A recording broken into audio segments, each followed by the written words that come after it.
everybody, welcome back to another TTRP. That's the Transformers Talk Raw podcast on YouTube and Spotify.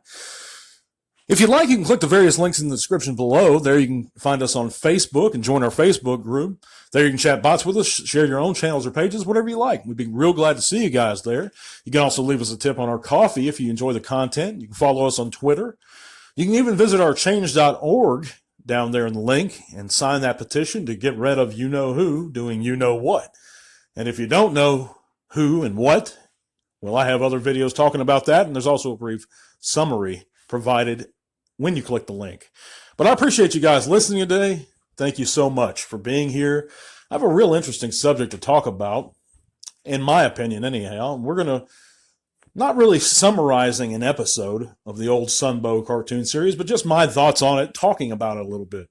And let me preface all this by saying I love the Sunbow G1 animated series. For me, that's my Transformers. It takes precedence and over the Marvel comics to me, even though I do enjoy the Marvel comics, at least most elements of it. But you just can't beat that Sunbow animated series to me. It's nostalgic. That's what I grew up with. That's the Transformers to myself. So I'm not hating on it. Any critiques that I have, I just think certain episodes aren't very well written and are pretty funny when you think about it. But a lot of the episodes, especially towards the third season, are actually, in my opinion, really well written, very imaginative, and ahead of its time, to be honest with you. And that's a subject for another day. I think I've already touched on that some. But onto this specific episode, which is a Decepticon raider in King Arthur's court. I just want to share some of my thoughts about how silly this episode actually was. There's so many things wrong with it. I mean, historically speaking, we can touch on that, but there was just so many things about this episode that really were so humorous to me, and I enjoy watching it not only for the nostalgia, but also kind of laugh at it a little bit. There's nothing wrong with that. The point is we enjoy it, and that's why it's there. But starting off, we know that, and I'm not gonna, because it's actually been a while since I've seen this episode. I read a brief summary of it, but I've seen it several times in my life. But I think I watched it once last year. But anyway, there's like 4 Decepticons. It's like Starscream, Ramjet, Ravage, and Rumble fighting Warpath and Hoist, and they get into a brawl, and the Decepticons run out of energy. Not the Autobots, just the Decepticons, from my understanding of it. They're the ones that really need it. I mean, I think both sides are low on energy, but he can't even stay transformed. They have lack of so much energy. But they end up in a cave, and these mystical runes in this cave transport them all to like the 4th or 5th century, AD. And they wind up in a Arthurian England, mythical kind of setting, but it's really wrong because Spike later on wears the steel plate armor in the episode. They didn't have steel plate armor of that type in the 4th or 5th century AD. It just doesn't make sense. They're not really speaking Old English. They're speaking really a form of older modern English. But anyhow, they end up there, and although King Arthur's in the title, he's not in the episode.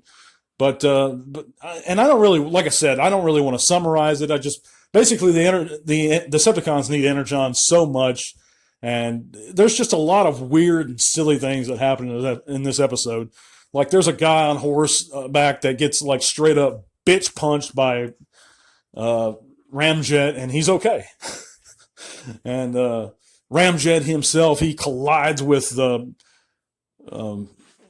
Warpath, and Ramjet's totally messed up afterwards.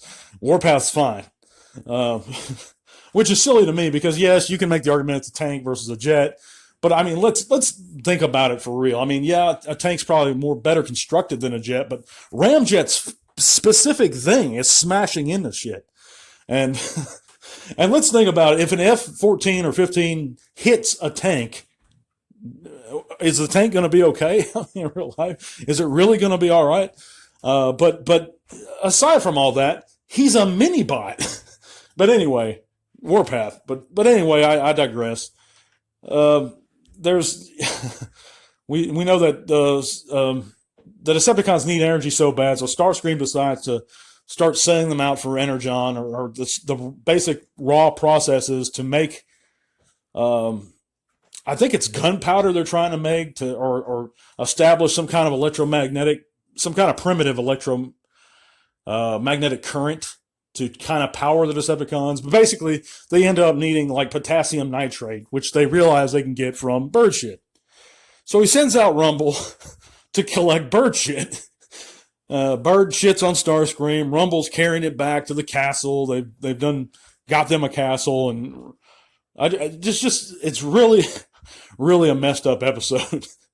And it's funny though. It's really funny. But I did enjoy this episode overall. But again, nowadays it's more or less merely to laugh at. But I want to see what you guys think of this stuff. How did you like this episode in particular, if you guys have seen it? If you haven't, I do recommend you at least watch it once. And let me know what you think in the comments. Do you disagree with me on some stuff? Let me know what. But I appreciate you guys listening. We're going to upload some shorts here. We're getting some rough weather here in northern Arkansas this evening.